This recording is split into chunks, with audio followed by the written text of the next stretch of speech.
Again, this video, I was telling somebody about it and then realized that I hadn't created it yet.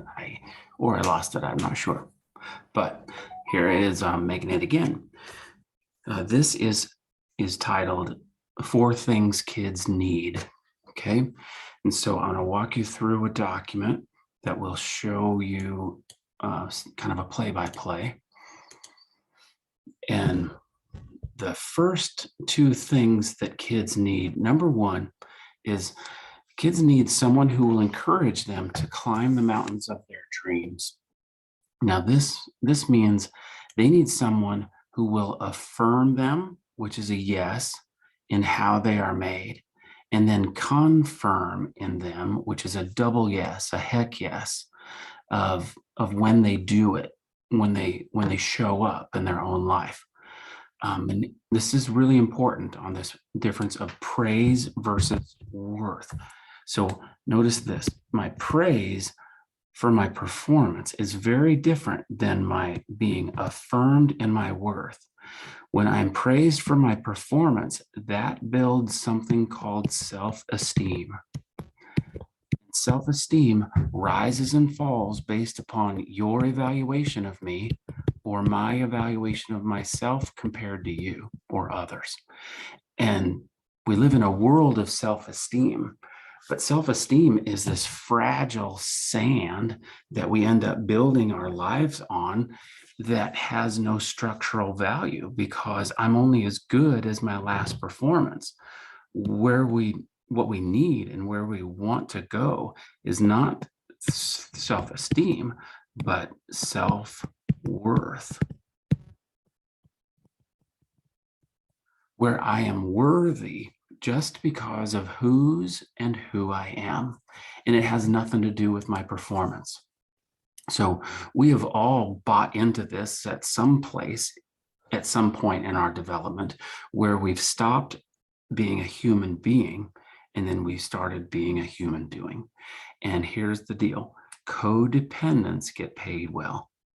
As a child, you think of it this way, I know that you don't like sad Keith, so I'll make happy Keith or entertainer Keith, and I'll show you what I think that you want me to be so that I can be sure to belong and matter to you. And now I'm not being myself, I'm performing for you. And then I get a praise of like, attaboy, look how happy Keith is, everybody. And then I'm like, oh, I guess that's what I do. That's how life works. And I end up building this whole life on self-esteem. And eventually it crumbles because I'll get back on that ladder of codependency. Anytime my shame activates and I start asking myself, how am I doing compared to others? Next thing that kids need on this list is number two, someone to hold the flag straight and true. And so this is a Civil War reference. It's saying, I'll be the example. I'll lead the way. I'm going to set the culture and the tone in our home for you and for our family. And so the Civil War reference means that the flag bearer in the Civil War, he was often the bravest one because he's holding the flag. He's out there without a weapon. And he's saying, this is who we are, this is where we're going, and you can follow me. So I lead by example, by my own healthy shame of I'm not God, neither are you. I don't have all the answers, neither do you. I make mistakes, so do you. And I need you, and you need me. So let's just be human, and then let God be God. And then we've got it organized. Doesn't mean that it's easy. It just means that it's organized.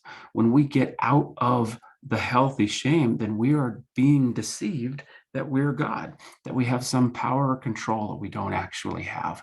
So coming back to healthy shame over and over and over again is so, so important. Now, the first two things that kids need are what the parents bring to the children. The second two things, the last three, number three and four things are what the kids bring to the parents.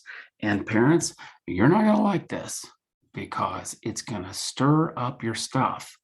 Number 3, can he or she bring his or her protest or hatred to you? So what that means is, just like that video, if you go look for it, called Holding Space, the child is testing whether or not you can take it, whether you can take the truth of what is inside of me. And that's the only way that he or she will know and really know that dad can take it, that mom can take it, that I'm truly accepted just as I am, because I showed and bore the grossest parts of me. And there you still are. You didn't reject me. You still love me. And yes, there might be consequences even for my different actions or behaviors, but the relationship is still there, and it's safe and it's secure. So I want to give a brief self-disclosure, and I don't want to throw my son under the bus, but he's my only son. So I love you, son, if you ever watch this someday. Years ago, I was getting off work really late, and it was Halloween. I remember it was a Tuesday, and I think he was 9. And I went over to the friend's house where everybody was.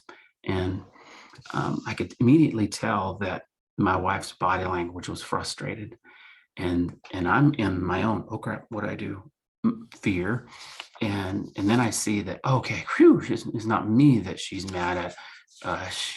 She's irritated with our son. Well, he's just a kid, but it's time to go. I get there and it's already time to go. They've already trick-or-treated and they're sorting through candy, and so we tag team. And for those of you parents who have more than one kid, bless you. I do not know how.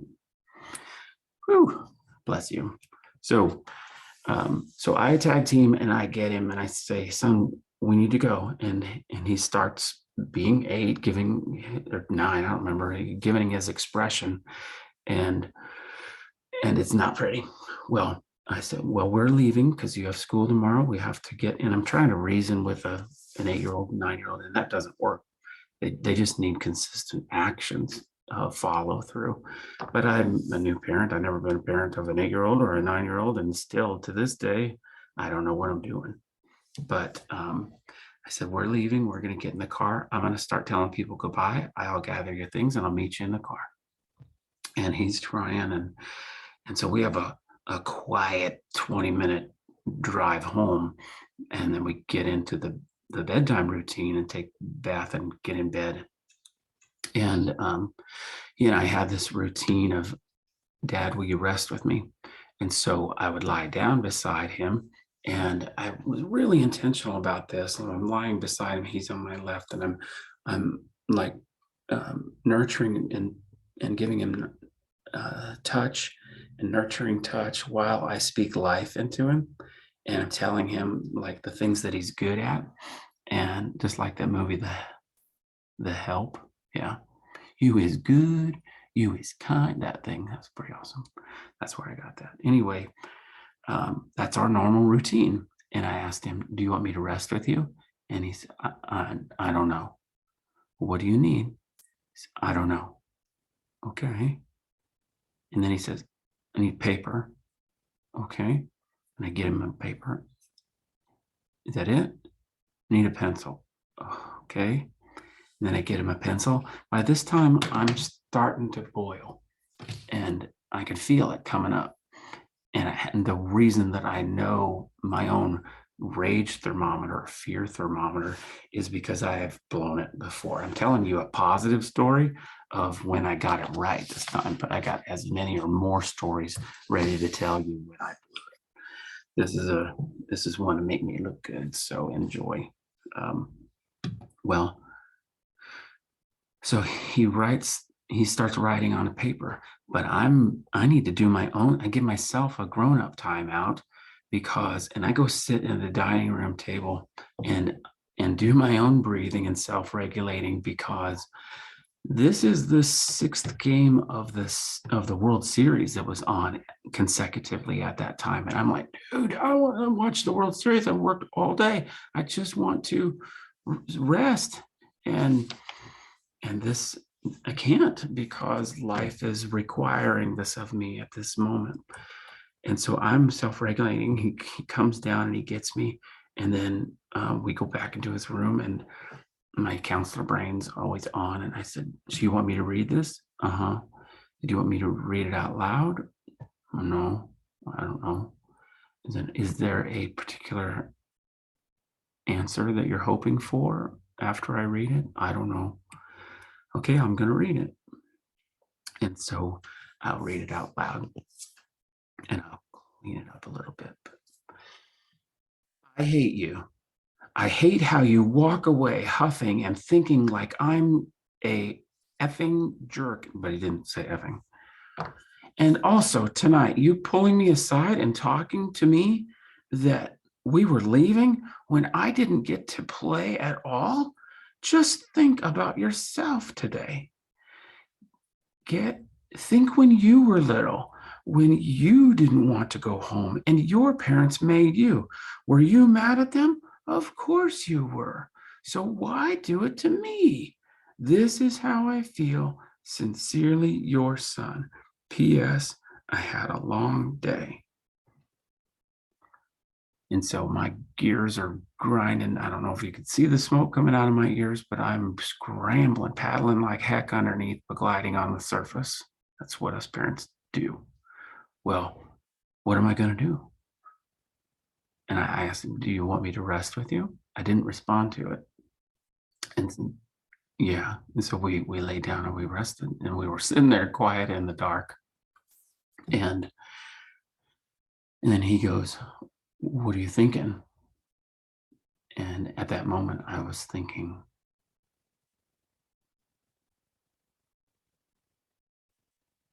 and notice this, when I start to feel my emotions, I made a choice right here to give him my heart in the expression of the story with the emotions attached. So I want to make that clear. It's not acting. I'm just letting myself feel it. And so when I answered that question, I said, when I was 9, there was no way that, oh, wait, sorry, I skipped ahead one.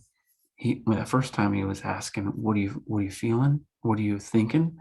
And I said, at that time I was thinking, I owe you an apology, because I know that when I have been in the garage working and I've cussed, so I know that you've heard me say that, and I'm sorry.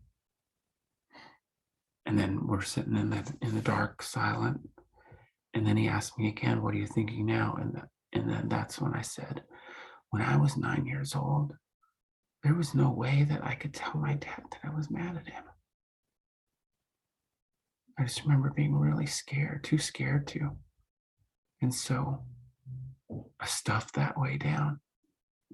And I never told him until even recently as a grown up.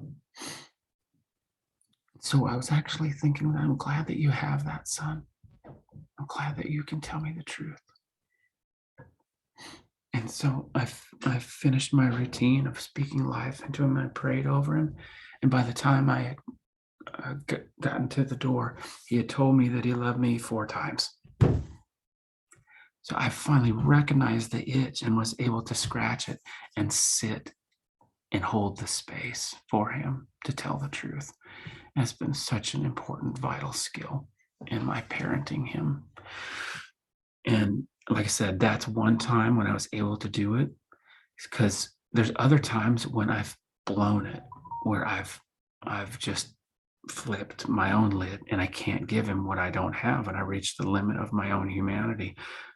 But when I finally recognize that, I'll always come back and lead the way and apologize to him and take ownership of my behaviors and separate out what was mine and what's not mine, to give him clarity of, son, when I did that, I wasn't being responsible for myself. And I don't want you to know that you're not responsible for me. That was mine. And I'm sorry that behavior came out. And it came out because I was actually so afraid. I tried to control you. I control your mom or a situation, and I forgot for a little while that I was not God. Whew.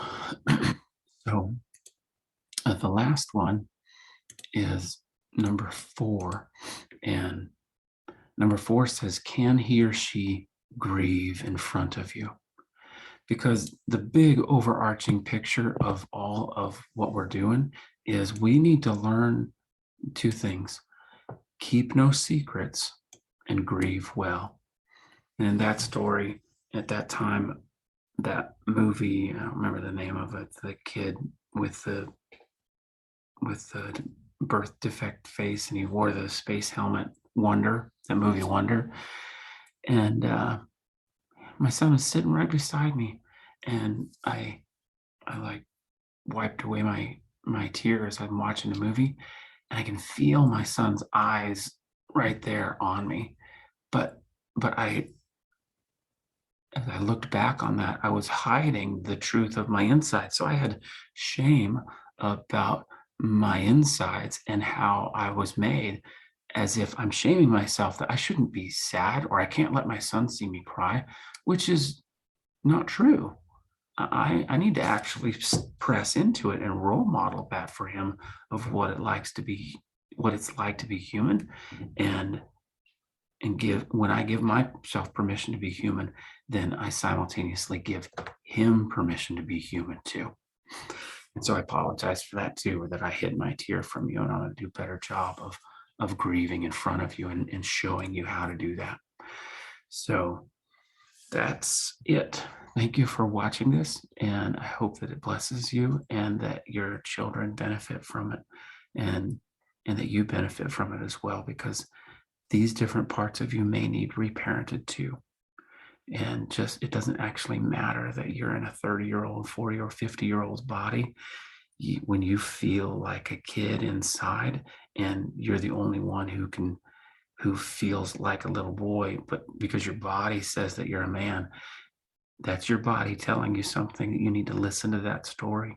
You need to scoop out what happened back there and recover your heart so you can recover your voice and no longer be under the government of mom or the government of dad.